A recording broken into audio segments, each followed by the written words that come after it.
Adam Graves. He is has been with the San Diego Zoo Horticulture Department. I don't know. Oops, we have someone. Could you please make sure you're muted, please, everybody? So, thank you. He is the current director of the horticultural department. He is managing the Browse program, which he will explain what that is, the arborist team, and everything that has to do with plants in the zoo. I see he does love carnivorous plants, so I'm interested to hear a little more about those. So anyway, he is going to share this wonderful presentation. He's going to do it in 4 sections, and we will, if you please put them in the chat. So I guess let's just get going. Hear him. So welcome, Adam Graves. Okay, well, thank you very much for the warm welcome.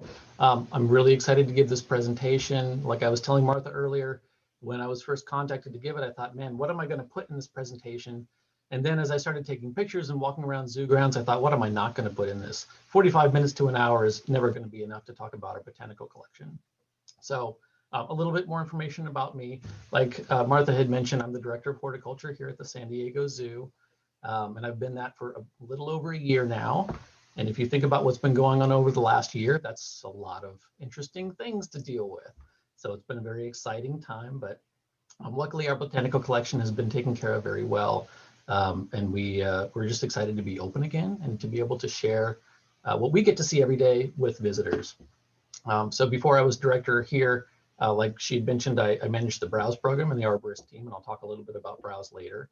And before that, I was involved with sustainable agriculture and organic farming. So there's a special place in my heart for production farming and production agriculture. So San Diego Zoo, obviously the stars of the show are the animals, but whenever I give a presentation like this, I like to call it the San Diego Zoological Botanic Garden. That is not its official name, but you know, we want to make the plants the star of the show.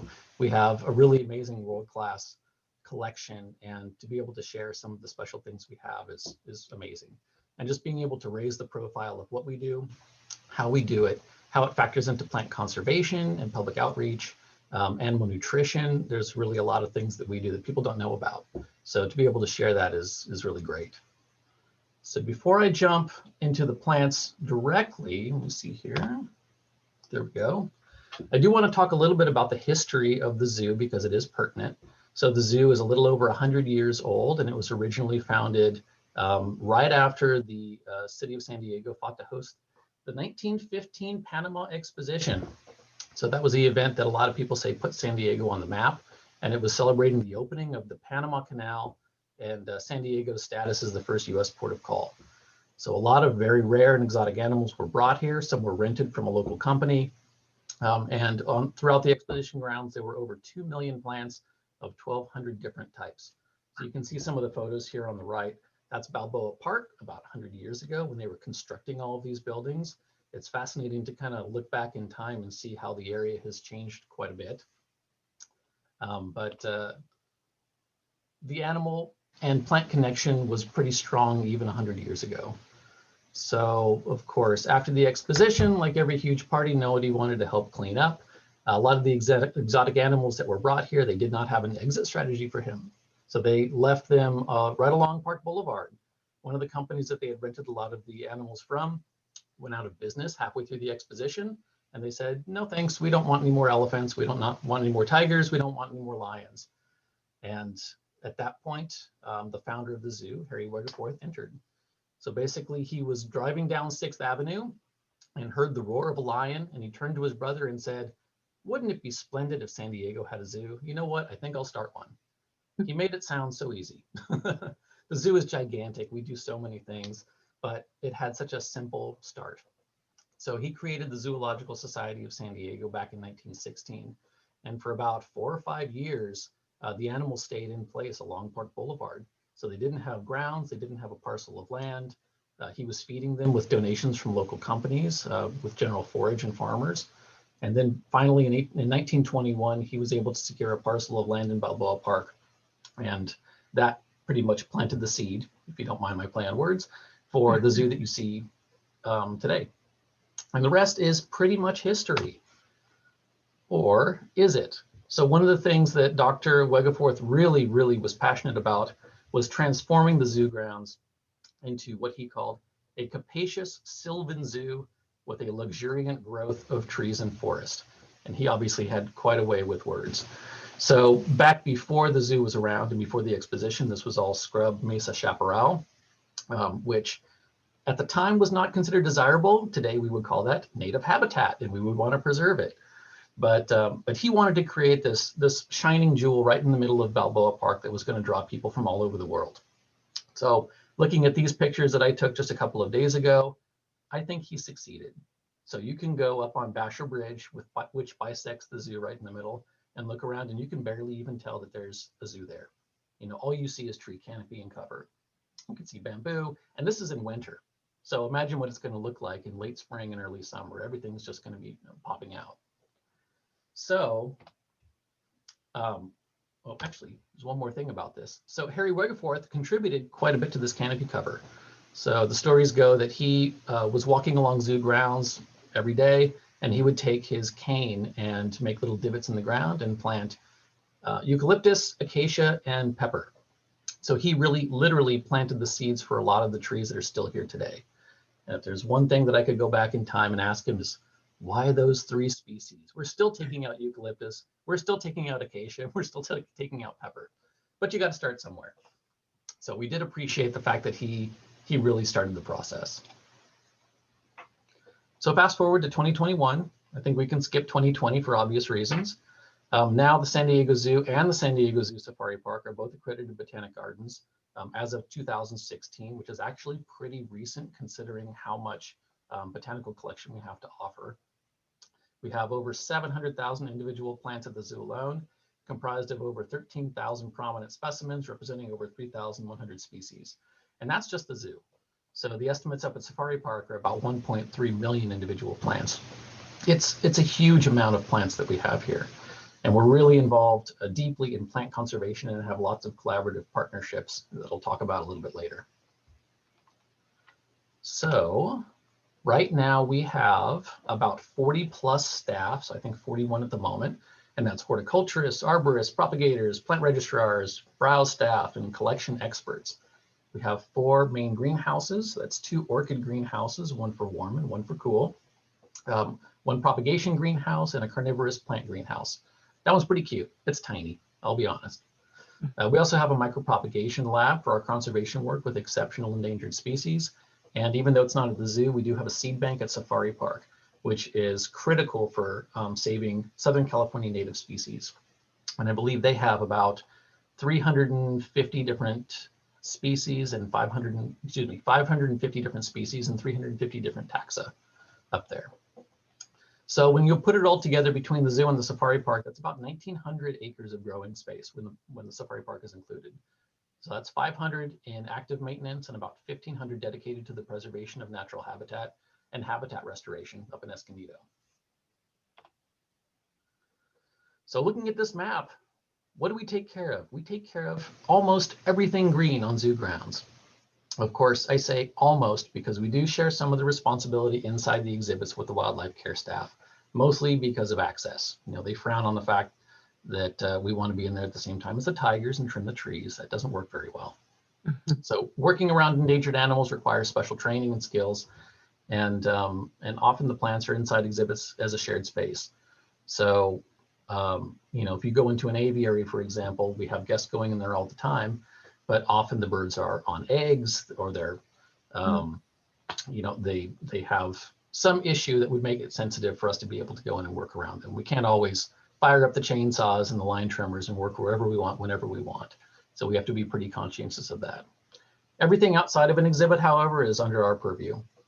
So as you're looking at this map, you can see everything on the left side of the zoo is a little bit older. Everything on the right side of the zoo is a little bit newer. And one of the main things that you may notice, it's a little subtle, is that the newer sections, they are definitely themed towards geographic areas. And that's because as the zoo got older and matured as a conservation organization, they started focusing more on geographic hubs to be able to do their work. The horticulture department responded in kind by trying to match the plant palette as much as possible to these areas. So if you go to Africa Rocks, for example, you're going to see a majority of African and Madagascarian plants. If you go to Asian Passage or Panda Canyon, you're going to see a lot more bamboo. You're not going to see bamboo over at Polar Rim. You're going to see a lot of temperate trees. So does that mean that everything is perfectly themed to the area? Of course not. You're still going to see pine trees next to bamboo occasionally. So we're still dealing with 100 years of horticulture. So I'm going to pluck one out of obscurity here. So Africa Rocks, this is actually our newest exhibit that we just opened up. All of our work in this area is completely themed to the appropriate biome, and it really tries to marry our conservation goals in the landscape. So looking at this picture, everything in this picture that you see is native to the continent of Africa or Madagascar. And this only represents about 10% of the botanical offerings, probably even less than that, 5% of the botanical offerings in the entire area. A lot of these plants are not just here for beautification, although they are beautiful. They are here for their conservation value. And some of them are our rarest plants in the world. And really what we want to do with landscapes like this is gear them to educate the public. You know, we want people to enjoy them because of how they look and enjoy being in the space, but we also want to have the signage out there and be able to tell the story that these are rare plants. These are things that are worth preserving. And that's what our specialty is. So I do want to highlight two plants in particular, and I'm going to talk more about these later, but I want you to remember them. The one on the left is the Albany cycad, and the one on the right is the wood cycad. These are some of the rarest plants in the world. And I'll talk a little bit more about what makes them the rarest and what we're doing to help conserve them. So one of the other nice things about having areas like this is that the zoo has been very forward thinking and actually dedicating a good portion of their landscape just to gardens. For a zoo to do that is very unusual. So it gives us a chance to be able to spotlight and highlight some of the really rare plants that we have and be able to share them with everyone. So I wanted to pull a couple out here and just talk about them really quickly. This one, for example, is called the mousetrap plant. It's Oncorina grandidieri. So it's native to Madagascar. It's a caduciform, so it's able to store a lot of water in its trunk. And it's just a unique looking plant, and it has a really cool dispersal mechanism for its seeds. So it has really extremely prickly seed pods, and you can see that on the picture below with hooked barbs on it. And it hooks onto passing small mammals, usually mice, and that's how it's able to disperse itself. That's how it seeds itself out in the landscape. So we also have others like on the left, that's the elephant tree. That's Operculicaria decarii, and that is vulnerable in its conservation status. And on the right, we have Alawadia camosa, also vulnerable. So these are also two Madagascar natives that are very rare to find anywhere in the US. And it's just nice for us to be able to get them here to share them with everybody and show what really a Madagascarian or a Central African or South African landscape would look like. So moving on to Tiger River, you're going to see a very similar theming. So on the left, Tiger River is very Southeast Asian and subcontinent. We have a ton of bamboo. We have Asian cycads. On the left, you can see this is Bambusa beachiana, Beachy's bamboo. And on the right, it's Dendrocalamus asper. So that's also called the rough bamboo. And it's hard to kind of tell from the photos, but these are huge bamboos. You know, they get about 60 to 80 feet tall and about 10-inch in diameter on the culm. So to be able to have these mature specimens in the landscape is really amazing. And it adds a lot to just kind of the lush look and what you would expect from Tiger River. So continuing on Tiger River, you can see on the left more bamboos, Asian cycads, just a huge variety of Asian plants going through there and Indian plants. And then something else that I was talking about on the right where, we have, you can see the giant Burmese honeysuckle growing on the scaffolding. This is right by the hippo exhibit, sub-Saharan Africa. So not everything is perfectly themed, but sometimes we just want to evoke the feeling that we should be getting from these areas. So, it's still fun to just be able to share the plants and not have to worry too much about it being 100% perfect and faithful to the region. So continuing up through Panda Canyon, I took some of these pictures yesterday. Obviously, you're going to see a much more temperate palette, East Asian, Chinese palette. On the left, we have a Magnolia soulangiana, which is either the saucer magnolia or the Chinese magnolia. On the right, we have a weeping mulberry. Unfortunately, it's winter, so it's all deciduous. Not pictured here, we also have the weeping willow, a weeping cypress, and a weeping juniper all in the same area. So I like to call it the saddest part of the zoo because everything seems to be fine. You can also see peeking out behind the weeping mulberry, there's quite a few temperate bamboos, and those were planted there specifically for the giant pandas when we had them. So we have a palette of Fargesias, Fargesia rufa, Fargesia scabrida, quite a few different high altitude Chinese mountain bamboos that were planted there to complement the panda exhibit and also act as a food source.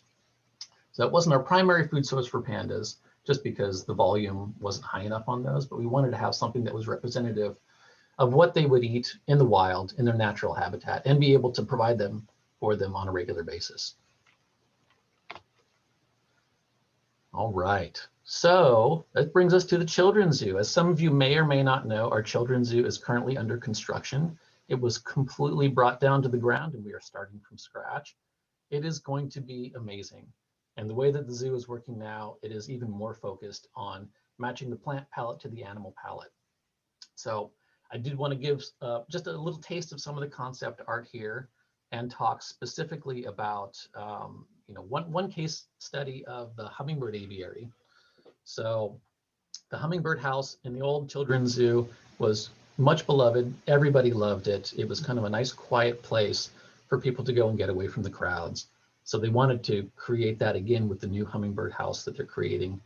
And they wanted to make sure that the plant palette was going to benefit the hummingbirds as much as possible. That's what it's all about.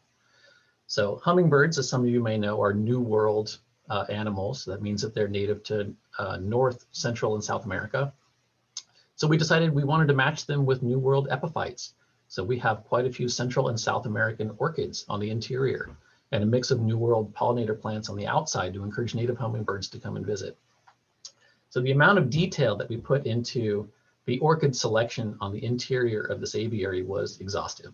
I've learned more about hummingbirds than I ever wanted to know, and I'm fascinated by hummingbirds. So we factored in that hummingbirds are naturally drawn to red, orange, and other warm colored flowers. And that's because insects don't see that end of the spectrum. There's less competition for pollination. But we also learned that this is a learned behavior on birds and not innate. They're not born with that preference. So other colors on the palette are acceptable.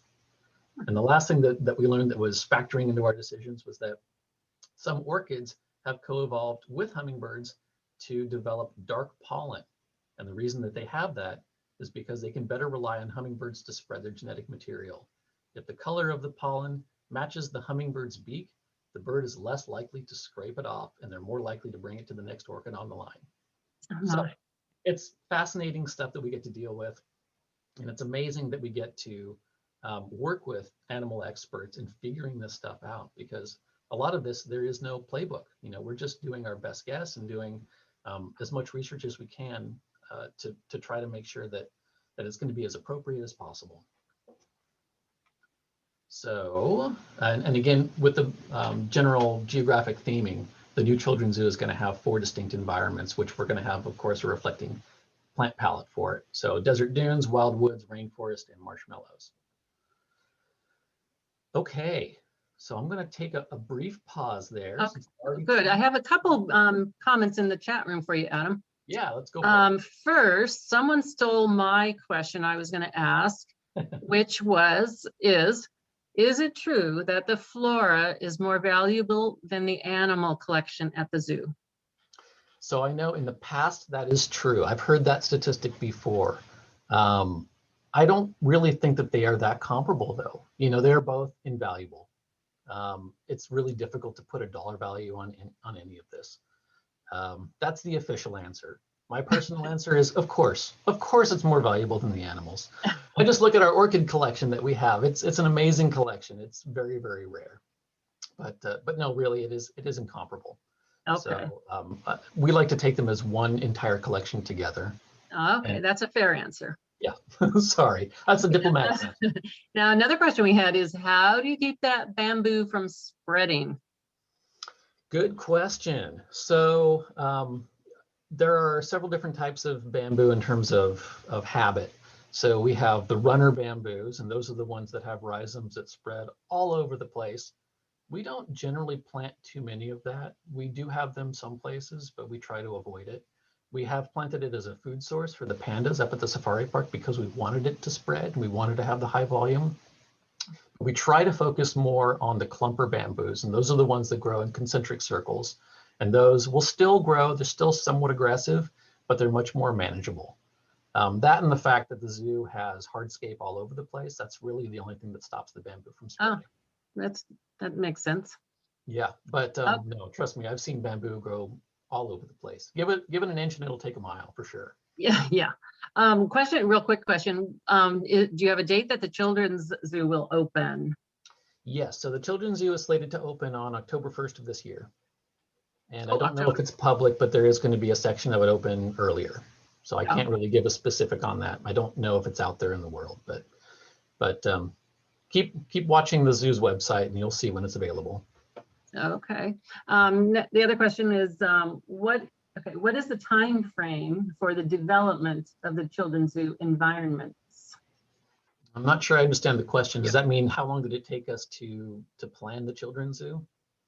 Possibly. I'm not quite sure too, but I believe that the pre-planning and the concept design work started back in 2016. So that was before our last area even was opened. So that was architecture and design elements. And then the actual project planning and the nuts and bolts of it started back in, I want to say 2018. Oh, okay. So it's been a few years. Yeah. And I will be honest, it's a work in progress. We're still changing things every day. Still moving trees around, still just trying to make it work, because there's one thing to plan it and then there's reality. So you have to make it work. Got it. Okay, so those are the only questions we have right now. So if you want to, looks like there's one more real quick one. It says, what was the underplanting under the whipping mulberry? Something like a bulb. I didn't see that, just came up. Look. Okay. Oops, went too far. Good question. I don't know off the top of my head. Maybe we have somebody in the audience. I was going to say looks like someone says looks like snowdrops. Snowdrops, it could be. I could double check on that. If someone's really curious about it, I can always find out. Oh, looks like Lorraine Belmer is watching this presentation, and she said, yep, it's snowdrops. Oh, okay. Thank you, Lorraine. Okay. Okay, and I think that was it for the questions. Are there any more? That was it. Okay. So the next section I wanted to talk about is our conservation efforts, because that's something that has not gotten a whole lot of press, that it's really important. It's at the core of what the zoo is here for. And I think we do a very good job of it. So we have what is called affectionately Team Plant at San Diego Zoo Global, and that's 4 different entities. So that's, of course, the San Diego Zoo, that's our location. The San Diego Zoo Institute for Conservation Research, which is up on Safari Park grounds. The Safari Park itself, and then we also have the Center for Plant Conservation at San Diego Zoo Global, and they're a recent partner that just joined us, and I think before they were at the Missouri Botanic Garden. So the zoo focuses on some direct science, education, and outreach. The Institute for Conservation Research and the CPC work specifically on conservation and research of the species most at risk in California, and they work specifically with the Tecate cypress, San Diego thorn mint, and many other species. And they also house the seed bank, which has, like I had said, over 550 collections of over 375 different taxa. So, and their whole purpose is to dry and freeze seed for future propagation and restoration or research. So they do things like genetic analysis of populations and restoration efforts throughout the county and more. And then the Safari Park, they have space. So a lot of times they act as what we call a safe site for us to plant rare and endangered material that needs a home. So cycads, native southwestern oaks, anything that needs more space and needs just to be an existing ex situ collection, a lot of times, as long as the environment is appropriate up there, that's a major service that they provide for us. So at the zoo itself, we have 9 accredited collections. So orchids, cycads, palms, bamboo, ginger, ficus, acacia, erythrina, and aloes. So what does that mean? What is an accredited collection? It means that we have a quote unquote official collection that has been verified by the American Alliance of Museums. So it means that they've actually checked our record keepings, come on grounds, made sure that we have what we say what we have, and they've given it their stamp of approval. But above and beyond that, we have tons of unofficial special collections, such as Hawaiian plants, caduciforms, and carnivorous plants, and quite a few others. So I just used the term ex situ collection. Some of you may be familiar with it, some of you may not be. But a lot of people ask, what does that mean? It just means that it's away from its native habitat. So what does that not mean? It doesn't mean that we have people out in the jungles bringing back mature specimens. So that's kind of an unethical way of collecting plants that we're very careful to avoid. So in the few cases where we do wild collect material, there's a very strict set of guidelines that inform how, when, why we can take any material from the wild.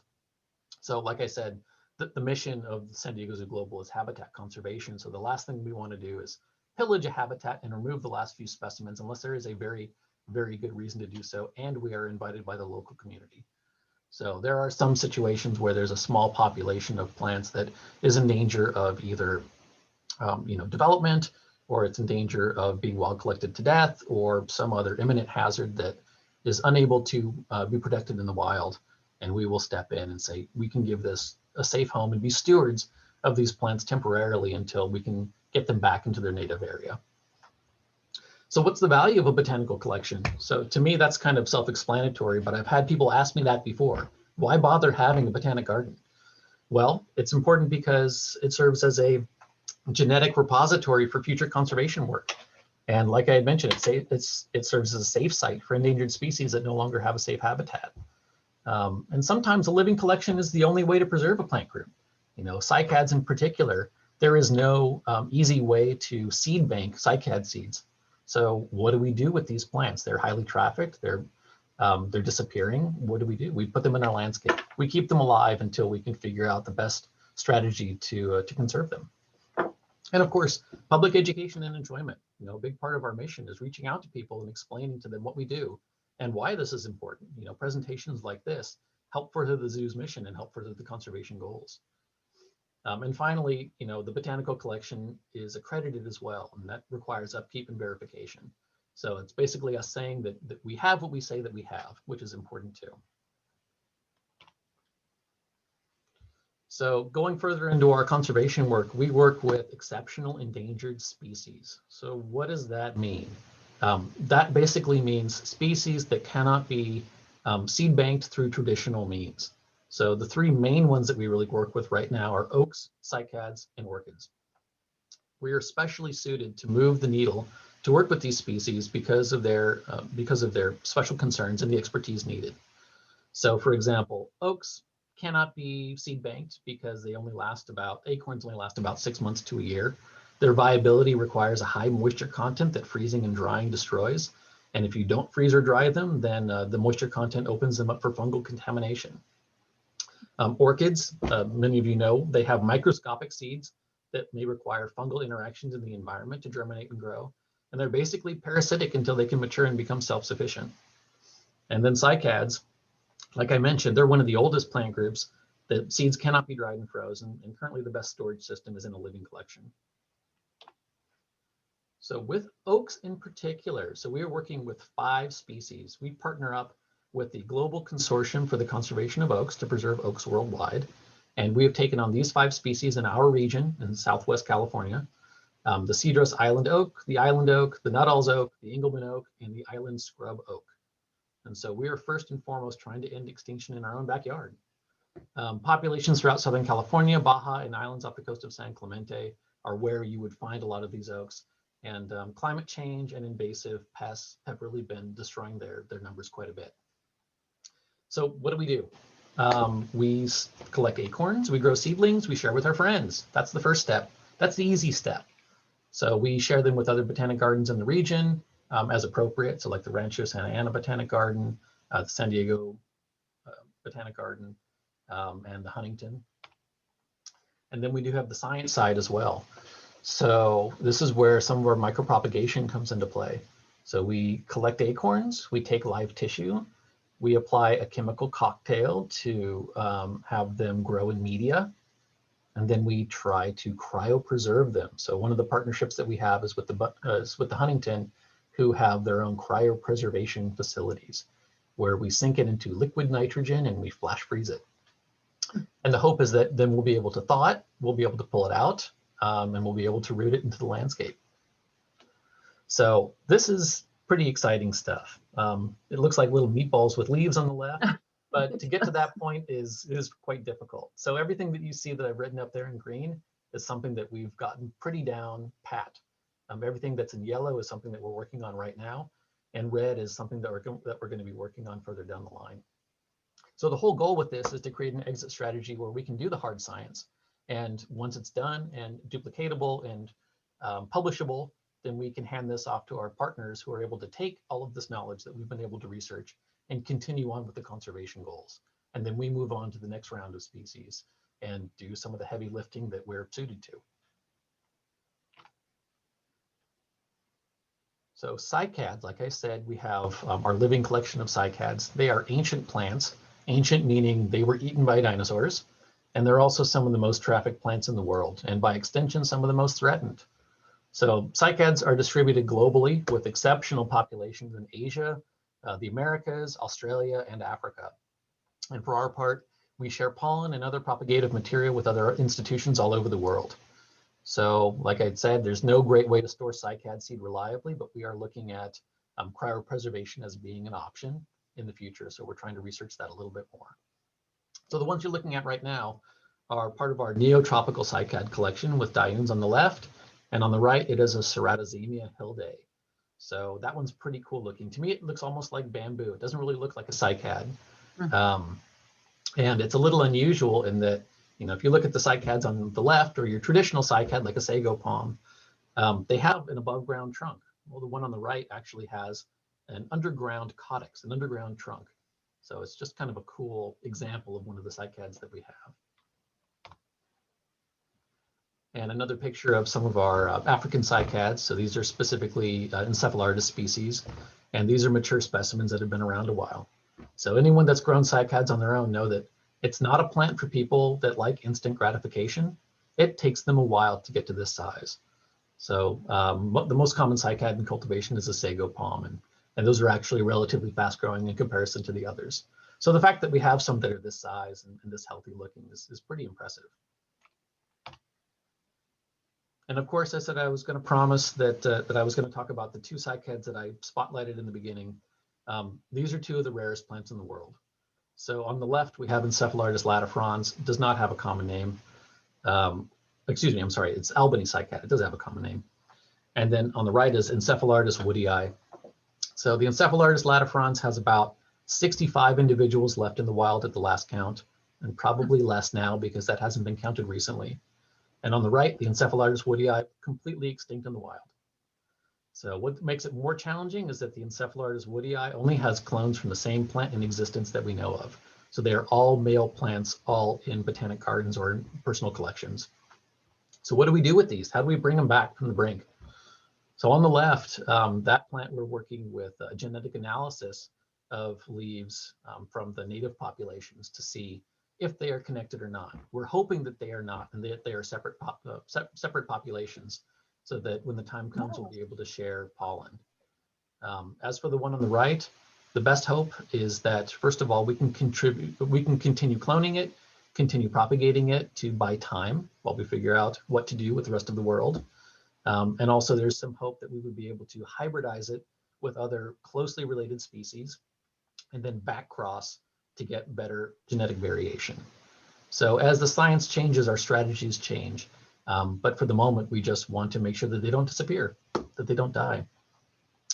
So to give you an idea of how patient these plants are, the best estimates are that both of these are roughly 300 to 500 years old. Very, very cool. So if you get a chance to go to the zoo anytime soon, these are at the top of Africa rocks. They're really amazing plants. Okay. And then the last but not least, certainly not least, is our amazing orchid collection. So we really have a top tier orchid collection. It is 7th in the US. And by 7th, I mean that's in diversity of species and taxa. And we have a dedicated orchid specialist whose only job is to maintain the orchids. And I will give you one guess as to what he likes to talk about. It's orchids. So we have actually been a plant rescue center since 1988 with U.S. Fish and Wildlife Services. So what does that mean? It means that when illegally trafficked plants are seized, they will give them to us as a care facility. And so we can take care of them and propagate them and continue on with the conservation goal. So this is back in 1988 when it was first built. And you can see the curator of the horticulture back then on the left. And on the right, this is the original collection. And I look at this picture and I think, man, they have a lot of space for more orchids. I look at the pictures now and we have a lot. So we have more than 3,000 accessioned orchids specifically, over 161 genera and 769 taxa. A large part of our collection is slipper orchids specifically. So back in the 90s, I think it was 1990, there was a major confiscation of Paphiopedilum specifically. And that built a large basis of our collection. So you can see we have Paphiopedilum wardii, which is critically endangered, Paphiopedilum rothschildianum, kind of tongue twisters, Paphiopedilum micranthum. All three of these are critically endangered. So we are propagating these through our micropropagation lab and sharing them with as many partners as we can. And as far as conservation goes, that's really only part of the puzzle. So a lot of the reasons that plants like these, specifically orchids and cycads, are endangered is because of wild collection. So illegal trafficking of plants is a huge problem, especially in Southeast Asia, but really all over the world. So how do we stop that? Well, one of the best things we can do is go to those regions of the world and teach people how to sustainably harvest and propagate these plants. You know, we want to turn it into a revenue stream and reduce the demand for wild collection. Really, that's the way to do it. And we want to be able to share these orchids with people all around the world. So back in 2015 to 2018, we focused specifically on Palau, which has the highest diversity of orchids in Micronesia. We had people from San Diego Zoo Global travel to Palau and conduct trainings on workshop on seed collection, propagation, and storage. And then they returned to set up a plant nursery. And they helped launch a grant-funded micropropagation lab to help them get started with this. And then back in, I believe it was 2018, we had an intern from Palau come and visit us and stay with us for several months. So really, it's kind of a One Health perspective on conservation and try to reduce demand anywhere we can. Adam, real quick, your voice goes in and out a little bit, the volume that people are noticing. So I'm sorry about that. Here, yeah, let me stop the video and I'll bring it closer. How is that? Is that a little bit better? Yes, that sounds right. Real good right there. Okay, perfect. I'm going to keep the camera off because it's pointed straight at my mouth. So I've talked a lot about micropropagation. I did want to show where the magic happens. So this is our micropropagation lab. It's not much to look at, but what it does is pretty amazing. So we're able to plate orchid seeds or any propagative material here, give it the nutrients it needs. And this is one of the ways that we propagate a lot of our orchids. So you can see all of our little jars of little baby orchids on the racks. And here you can see what they look like as they get a little bit older. So this is Ancelia africana, for example. And yeah, we're able to ship small vials of vegetative material to other botanical institutions, and they're able to take that and run with it. So they're called protocorms in orchids, and it's an amazing conservation tool. So we have, I think, 3 people on our team that are skilled in micropropagation and spend some part of their day keeping this program going.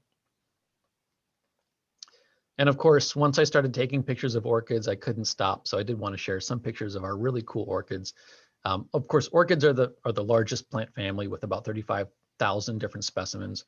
And the diversity amongst them is just amazing. So you can see on the left, Bulbophyllum fletcherianum, lady slipper on the right, more Bulbophyllums on the left, and just the diversity is crazy. So this is what our orchid area looks like now. It's just jam-packed full of orchids. And our orchid specialist just loves it. He spends all day in there, makes him so happy. And of course, to toot our own horn, our staff will be representing North America, that's big shoes to fill, at the World Orchid Conference in April. Through a pre-recorded video and a live Q&A session. So if anybody is going to be attending the World Orchid Conference, It was supposed to be in Taiwan last year. For obvious reasons, it was not in Taiwan. But look out for some of our staff. So specifically, Christy Powell and Heinfried Block are going to be doing a presentation and a Q&A. Okay, I'll stop there too and see if there's any particular questions. Was there anything in the chat? Yeah, there have been some questions. I'll read it quickly. Are you and your team involved in the plantings inside the enclosures as well as outside? And what are the considerations keeping animals from being escape artists? Oh, good questions. So the first one, we are somewhat involved in the plantings inside the enclosures. So when we're invited in by the animal staff, obviously we're more than happy to help. So we do interact quite a bit in the aviaries. We'll work in some of the primate exhibits in terms of just general maintenance. We've helped in the elephant yards with selecting trees and installing trees. So I guess the answer is kind of, it depends. Like I had said earlier, the access to those areas is a little difficult, and they want to make sure that the people that are in there have the skills and the know-how to work around the animals, even when they're locked in their bedrooms. But we're always open to it. We like to interact with the inside habitat areas as much as possible. And the second question, what are the considerations about keeping animals from being escape artists? There are a lot of guidelines from the USDA about what you can have in and around animal exhibits. So even looking at some of the primates, there is a maximum jump distance for a bonobo. It's about 20 feet. So the second that the trees start encroaching a little bit closer over there, we have our arborists go in there, they trim them back. They make sure that, you know, all of the escape areas are pretty much mitigated as well as possible. Seeing another one about the fluctuation of sound. Hopefully that's been resolved. Yeah, that's gotten better. Okay, good. And then another one, what orchid area is open on some Fridays? So unfortunately, because of COVID limitations, we do not have the orchid area open right now. We're hoping that that's going to change this year. You know, of course, we're waiting for the world to open up. But we have an amazing orchid collection. Really, all we want to do is to be able to share it with people. But unfortunately, it is a small greenhouse. So we are hoping that maybe mid-year, or like I said, whenever the county is able to downgrade the COVID status, that we'll be able to open it up to the public again. And a question here, 3 to 500-year-old plant specimens, where are they collected, and or how much paid, or do we trade plants? So I believe the 2 cycads that we got, those were purchased from a private collection, and I won't say which one, but that was a straight purchase. And for I believe the Encephalartis woodii specifically, everything in collection came from one specimen that was found out in Africa back in 1916. So they've been in cultivation and been traded around private collections for a while. And we do trade plants. So I really, the plant conservation industry, I hate to say industry, the group of people that work in plant conservation and people at Botanic Gardens, we're really open and free with the plants that we have. The whole goal is to share it with other people. And really, you know, as long as we can propagate it, all we want to do is share it and get it out there. So it's not like we're doing a 1-for-1 trade. I'll give you this if you give me that. We just want to get plants out there, and we find that other Botanic Gardens are pretty generous with us too. You know, we just got a shipment of saplings of oak that they just want to give them a good home. So it's a really collegial atmosphere that we have with other institutions that are able to do this kind of work. Okay. And I see another one. What's the zoo's average water bill a month? You know, I don't know, and I'm kind of glad I don't know. I don't pay that bill. Oh, yeah, I wouldn't want to know either. I guess it's pretty substantial, but I don't know off the top of my head.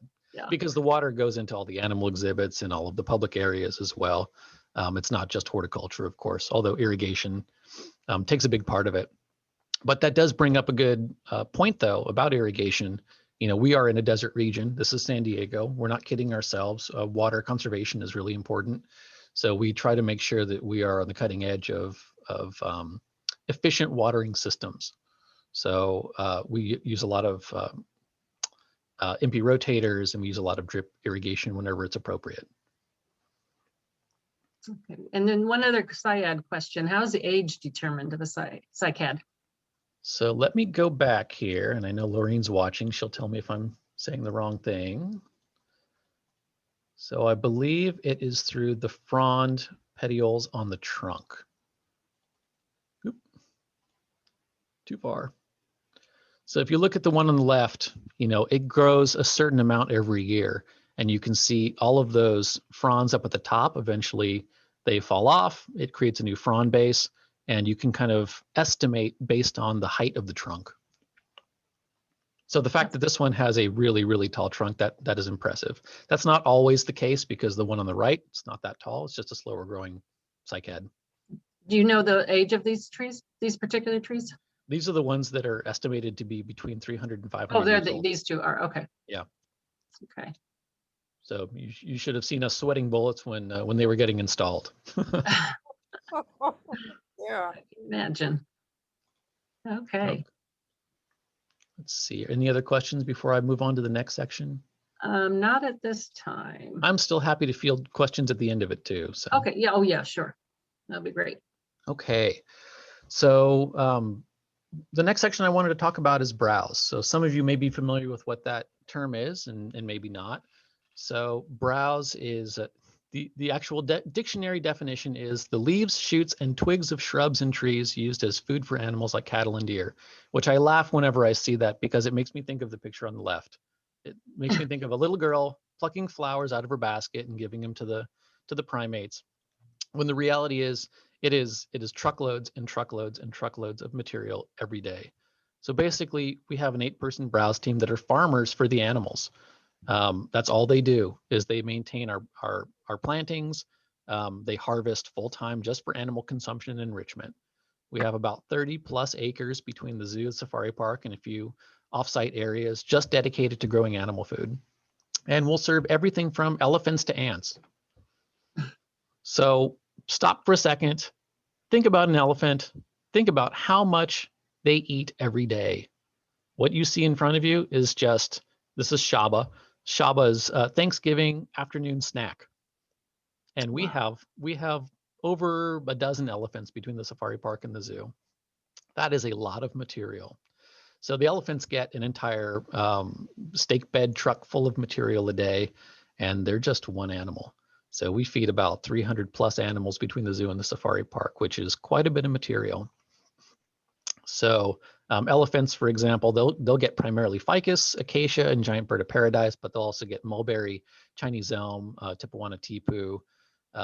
When trees fall over or we have to remove trees, if it's appropriate, we will just give the entire tree to the elephants. Up at the safari park, they will take an entire ficus tree, spear it with their tusk, twist it, rip the trunk apart, and that's their snack. Wow. Yeah, it's pretty amazing. Do you have to get food from outside the zoo and park and the other places? Do you go further than that for food? We have in the past. So we do have agreements with the city of San Diego, specifically for like eucalyptus and for some of the other resources that we have. We have areas that we can go cut. So for example, acacia cyclops, that's actually an invasive species in San Diego County, and it's running wild all over the native habitat on Point Loma Navy Base. So our staff are able to go out to Point Loma Navy Base and go into the landscape and just harvest acacia cyclops out of there. And that's been a key resource in keeping our giant elands up at Safari Park really healthy and happy. Wow. Yeah, but generally we like to produce all of our browse in-house as much as possible, partially because it's a controllable resource at that point. We want to actually have it as industrialized agriculture, and partially because we're a little sensitive to biosecurity. So we don't want to accept a truckload of something from a third party, let's say it's a tree company or a private citizen that's had pesticides sprayed on it, for example. We don't always know where things come from. And there's never anything nefarious about it. It's just, we just don't know what the source is. So like I said, we feed all sorts of animals. On the left, you can see a giraffe eating acacia. So something that's kind of fun about this is that not all food is just dropped on the ground for the elephants for them to eat. We look at what's appropriate for them. How is this food normally presented to them in the wild? Giraffes have a long neck to reach the upper canopy. We're not going to put acacia on the ground for them. We're going to hoist it up to their level and let them reach for it. We have a lot of different accommodations for different animals that have different behaviors for feeding, because it's not just about the nutrition, it's about allowing them to demonstrate species specific behavior. It is really enrichment for their mental health as well. On the right, you can see one of our eucalyptus plantations. So one of the big browse animals that we have is koalas. You cannot have koalas without eucalyptus. We have about 30 koalas, give or take. Never quite sure how many joeys are in a pouch. And it takes about an acre of eucalyptus to feed 2 koalas per year. So that is a lot of eucalyptus. We have 2 full-time people just dedicated to harvesting eucalyptus and delivering hundreds of pounds daily just to feed our colony. And we have about 35 different species of eucalyptus that we're growing, as I say, on tap for them, because they're kind of the divas of the zoo. They have some really picky preferences. They only want to eat the last 2 feet of the eucalyptus tips. So we have to make sure it's always fresh material, always soft material. So I know some people that are familiar with San Diego County, they'll say, well, why are you farming eucalyptus? There's eucalyptus everywhere. Well, the one species of eucalyptus that is predominant throughout San Diego County is Eucalyptus cladocalyx. And that is the one species of eucalyptus that is toxic to koalas. So what's the luck? Wow. And there's about 800 different species in the eucalyptus family. So I don't know how we got stuck with that one. So for some animals, just like the koalas, there is a very special relationship between them. And like I said, we feed from elephants to ants. This is kind of on the ant side of the spectrum. So we have, this is the Lord Howe Island stick insect. So it's also called a tree lobster, and it is endemic to Lord Howe Island off the coast of Australia. And it was down to 2 individuals in the wild at one point. And we stepped in along with the Melbourne Zoo, and we said, we have to be able to bring them back from the brink. And we were able to do that along with them. And the only way we were able to do that was with, of course, the horticulture department. So this species cannot exist without its corresponding plant species, which is Melaleuca howiana, also endemic to the island. So we were able to bring seeds out, grow up quite a few of these, and provide it as a resource for our entomology department to continue conservation. And so even though we're not currently involved with the Lord Howe stick insect, we were really key in being able to bring it back and keep it as a living species. All right. Pretty much the last section. So it's challenges. So working in a zoo can be a very challenging environment. One of the biggest challenges that we have is pest control. So we're a zoo. We can't spray pesticides, and ethically, morally, we're kind of against it unless it's a last resort. So that means when invasive pests come in, or not even invasive, common pests, pesticides or poisons are a last resort, and they go through a really weighty approval process. So we have to work with the veterinarians and the entomology department and quite a few other people to get materials approved to use on grounds. The last thing we want to do is contribute to bee colony collapse, for example. So this one is an interesting one. It's a new invasive species called South American palm weevil. It's been coming from South America, of course, and its favorite host is the Canary Island date palm, which, if you're familiar with that palm, it's all throughout Southern California. It is almost iconic of the landscape, even though it's not native to here. What they do is, these beetles, you can see, they'll fly about, I think they can fly about 30 to 50 miles, and they will land right on the top, plant their little grubs, and they'll eat the palm top, the apical meristem, from the inside out. So when you cut these palms down, you can just dig into the crown of the palm with your hands and just pull out all these cocoons with grubs. It's amazing. And I have to apologize after the fact. I hope nobody was eating when I started talking about this. Yeah, that thing is disgusting. Yeah, yes, it is. Although it is also quite a food source in Southeast Asia. So they have an equivalent one that is quite a delicacy. High in protein. All right, another challenge, working around animals. So, and I don't mean that in a bad way. Like I said, a lot of these animals are sensitive. When we're lucky, the animals are pregnant, because that means that they're making more animals, but it also means that we can't fire up the chainsaws and do what we need to do around their exhibits. So access, timing is a challenge. Inside the exhibits themselves, the animals can be kind of tough on the plants, especially the primates. When we opened Africa Rocks, we had, in the bonobo exhibit, we planted hundreds of 1-gallon grasses. And then the bonobos were let in, and they just started plucking out every 1-gallon glass and throwing it over their shoulder. So at least it serves as enrichment for them, but they can be a little bit difficult on the landscape. So we have to find some creative solutions or just very durable plants. And then on the right, you can see a peacock. I will be honest, they are the bane of our existence. They roam zoo grounds unrestrained, and they just love to pick about our flowers. So we do have the same challenges as everybody else. And then part of it, as everyone on this call knows, plants grow. So we can plant a ficus tree, and 20 years later, it's starting to eat some of our infrastructure. And then what do you do about that? You know, do we cut out the railing? Do we replace it? Do we cut out the tree, or at least part of the tree? The answer to that is always no from my side. But it is something that we run into. You know, the zoo is a very tightly manicured and engineered place. So ficus roots do not respect the hardscape. You know, they will go all over the place. They'll go in the pipes. They'll break the concrete. They'll go into the exhibits. Just dealing with that is a full-time job. And then construction. You know, like I had said, the children's zoo is going under a complete renovation. We have a lot of mature trees in there. We don't want to lose all those mature trees, and the zoo doesn't want to have to replace them either. So what do? Some of them are protected in place. Some of the larger trees that are 70, 80 years old, and some of the smaller ones that we can get away with it, they're boxed up and they're moved outside of the project for installation back in the project once the construction part is complete. So that's kind of where we are right now. We're starting to move trees back into the project. One that I specifically wanted to call out that unfortunately I don't have a picture of on here is about 100-year-old mugo pine, which if you're familiar with that species, they grow very, very, very slowly, about 6 to 8 inches a year.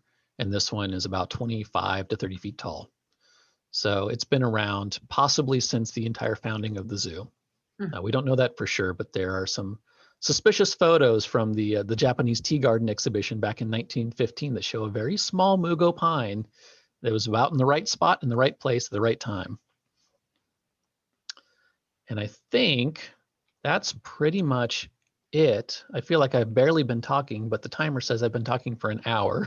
Yeah, it has flown by, that's for sure. Just real quick question. I'm going to put two of these questions together. What does the zoo do with all the the animal droppings? So they are actually all collected and shipped up to a compost management area up across the street from the safari park.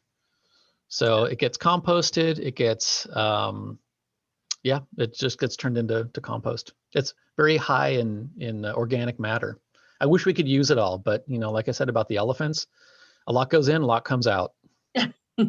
So is it all used within the zoo and the park, or do we spread it around the city? No. So we give it to a third party, and they're able to. Yeah, they dispose of it. Okay. Great. Anyone else have any questions? Please put them in the chat box before we finish. Okay, says here, someone and a few friends would like to have a guided horticultural tour of the zoo. When are you available? So for any questions like that, I will say, I think my information's up on the last slide. Feel free to email me, and I'm always happy to meet anybody that's interested in anything that we do here. You know, that's a big part of my job, is just talking up what our botanical collections are and how we do our job. Right. I think I saw another one that was, who do we contact to volunteer? So her name is Tammy Rack. But if you want to email me, I'd be happy to put you in contact with the volunteer coordinator. Great. Okay, and everyone is thinking that you did a great job. It was very interesting. So interesting. And thank you, Michael, for correcting me. So I was talking about the primates that had been pulling out the grasses from the exhibit. It wasn't bonobos. It was Hamadryas baboons. So fact checker. I'm glad I have some fact checkers on here. Yeah. Okay. Anything else anyone has?